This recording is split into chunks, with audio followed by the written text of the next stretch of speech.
I really care nothing about boxing. Boxing is a stepping stone just to introduce me to the audience. But my main fight is for freedom and equality, and this is what I plan to do. So number one comes freedom first for my people, equality, and this is what I plan to do after I'm through fighting. Because as you know, in this country, a black athlete or entertainer has a lot of influence. Some of them promote whiskey, some of them make movies, nude scenes with women, and some of them take their fame to promote maybe some type of whiskey or some rock and roll record. But I'd like to do all I can to uplift the people morally and spiritually, and as far as loving self and sticking together and helping self before expecting others to help them and respect them when they don't respect themselves. This is what I want to do. But when one man of popularity can let the world know the problem, he might lose a few dollars himself telling the truth, might lose his life, but he's helping millions. But if I kept my mouth shut just because I can make millions, and then this ain't doing nothing. So I just love the freedom and the flesh and blood of my people more so than I do the money. All you hear is Donald Trump and all of them talking about fear. We're the ones getting killed. We're the ones getting shot. We're the ones that we're denied to live in certain communities. We've been hung, we've been shot, and all you do is keep hearing about fear. It's amazing to me why we keep loving this country, and this country does not love us back.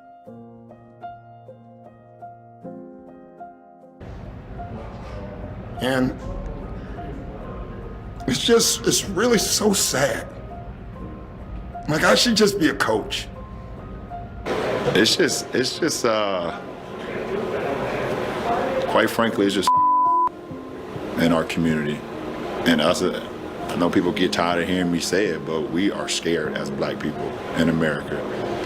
Black men, black women, black kids, we are terrified. Because you don't know. You have no idea.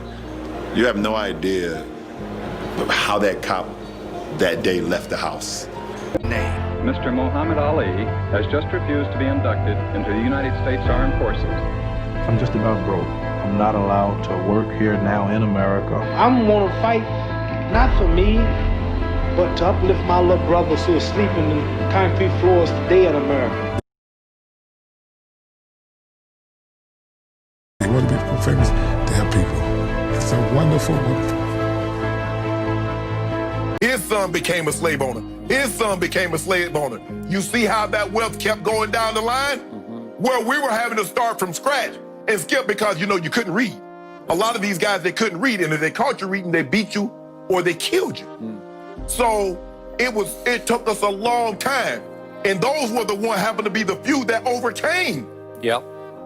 So if we have open and honest conversation about what America is and how America came to be, how do you tell the story without telling about the American slave and his significant role in American history? But they'll tell you about George Washington. George Washington had slaves. They'll tell you about Thomas Jefferson. He owned slaves too, but he wrote the Declaration. You see, Skip? But he wrote the Declaration of Independence. What about them slaves that he had? What about that? He even had kids with him. Yeah, and that wasn't by choice. Sadly, him was 14 years old. Yep. 1968. Two award-winning U.S. athletes used the medal ceremony at the Olympics to protest racial inequality in America. Sprinters Tommy Smith and John Carlos placed first and third in the 200-meter dash at the Games in Mexico City. As the national anthem played, rather than hold their hands over their hearts and face the American flag, they bowed their heads and raised black-gloved fists in a silent protest. Both men removed their shoes and wore black socks to signify black poverty. Smith also wore a black scarf around his neck. Come up with a statement now.